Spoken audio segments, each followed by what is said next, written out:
Oke, welcome back to my channel. Kembali lagi bersama aku Boy Kasih Tepu, dan pastinya akan memberikan edukasi tentang bahasa Inggris kepada adik-adikku semua ya. Jadi di video kali ini ya, seperti yang udah kalian lihat di papan tulis ya, ada materi modals ya. Tentunya pasti aku akan membagikan materi tentang modals kali ini gitu ya. Nah, jadi modals ini apa sih gitu ya, dan penggunaannya bagaimana? Jadi jangan kemana-mana, ikuti videonya sampai akhir.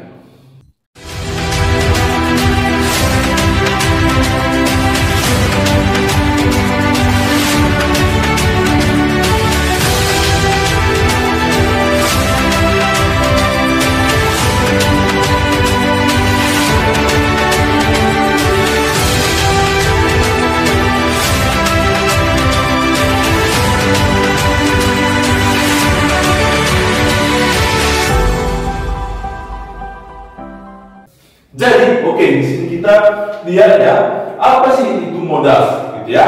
Jadi kita lihat, modals adalah kata kerja bantu yang memiliki arti atau makna tersendiri, gitu ya, atau makna tertentu, gitu dia. Nah, jadi yang biasa kan sering kalian lihat itu ada kata can ataupun dia could, ada kata will, shall, ada kata must ataupun sama juga itu have to, has to, had to, ada kata may dan might, ya kan? Ada kata should dan had better, ya kan?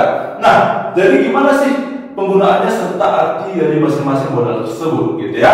Nah, jadi di sini Deku ya, perhatikan ke papan tulis, gitu ya. Kita lihat ada kata can atau could, itu artinya adalah bisa atau dapat, ya. Nah, yang berikutnya ada kata will ataupun shall, artinya akan, gitu ya. Ada kata must ataupun itu have to, has to ataupun had to, itu artinya adalah harus, gitu ya. Dan ada kata may ataupun might, artinya mungkin, bisa juga artinya boleh, ya kan, atau untuk meminta izin, gitu ya. Dan ada kata should dan had better, artinya adalah sebaiknya atau seharusnya, gitu dia. Nah, jadi penggunaannya gimana bang, gitu kan? Jadi gampang aja deh ya, penggunaannya itu ada kata di sini modals ditambah verb one atau infinitive. Infinitive itu adalah kata kerja dasar yang belum ditambahi apapun, ya, seperti mirip dengan verb one, gitu kan?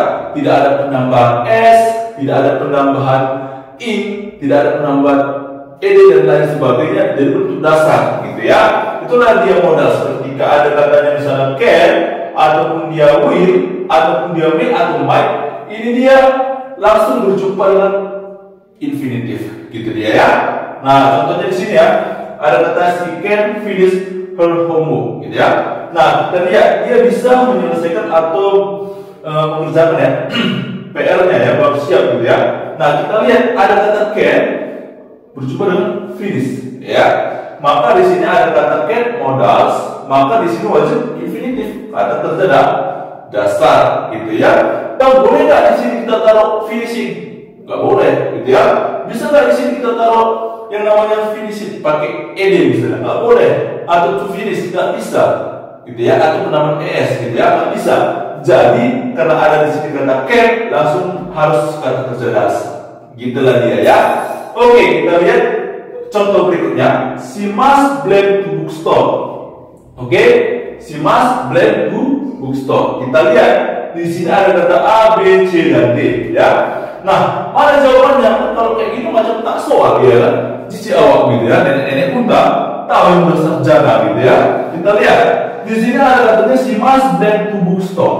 Dan kita lihat di sini ada kata must. Dia harus titik ke toko buku, ya. Must ini jadi sebenarnya nggak perlu kita tahu artinya, bisa kita jawab, gitu kan? Nah, jadi kita lihat ada kata must, ya.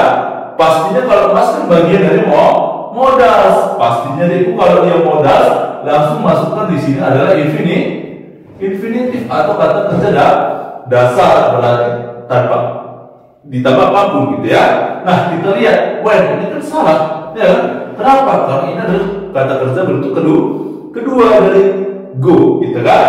Nah, ini ada penambahan es, berarti salah. Karena apa? Kan bagian modal harus infinitif, gitu ya. ada ing di sini. Berarti udah pasti salah. Maka yang benar adalah iya, B, banci gitu ya. Iya, go gitu ya. Macam tak soal gitu ya. Gampang ya. Nah, kita lihat lagi ya di sini. Kita lihat ada kata they can learn English friendly ya.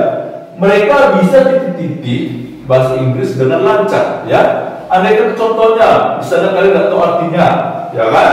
Ada di sini kata can, ya, ada kata can. Pasti di sini kan ini kan modal, ya kan? Pasti di sini langsung infinitif, kata kerja dasar atau kata kerja yang belum ditambahin apapun, gitu ya. Kita lihat di sini, ini ada penambahan ing kan, berarti mati kau, gitu ya. Nah, ini ada penambahan s, mati juga kau, berarti bukan jawaban. Ada lagi ada kata tu depannya mati ya, maka satu-satunya jawaban ya pasti D. Kenapa? Karena tidak ada penambahan apapun, gitu ya. Bisa? Oke, gampang kali gitu ya. Nah, kita lihat di sini ya. Saya akan belajar. Di sini ada contoh kalimat ya yang berupa dia kalimat positif, negatif, dan interrogatif. Jadi kalau kalimat positif itu adalah kalimatnya tidak ada kata not ya, tidak ada kata tidak gitu ya. Tapi kalau negatif ada kata tidak. Contoh, saya tidak makan, maka ada kata tidak, maka itu kalimat negatif.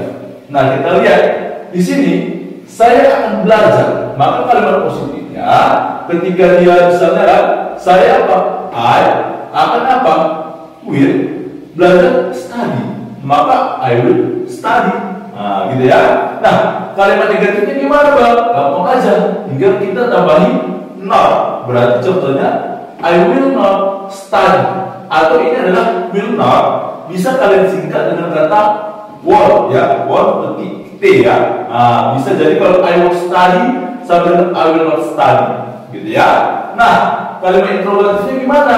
Ini kalimat bertanya, gitu ya. Will I study? Ya kan?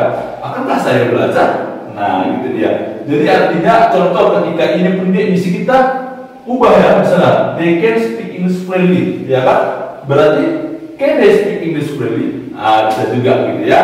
Nah, jadi inilah tentang penjelasan tentang modal. Jadi kan simple aja, gampang dan mudah dipahami gitu ya. Jadi aku yakin pasti kalian bisa mengerjakan, mana tahu ada PR kalian bisa kalian kerjakan di rumah. Jika ada yang kurang jelas dari itu bisa kalian komen di bawah ini, ya kan? Dan untuk biar lebih semangat lagi, bantu subscribe channel ini, kepada seluruh kawan-kawan kalian, ya kan? Share supaya mendapatkan edukasi tentang bahasa Inggris juga, gitu ya. Oke, sampai di sini videonya. See you next time and bye bye.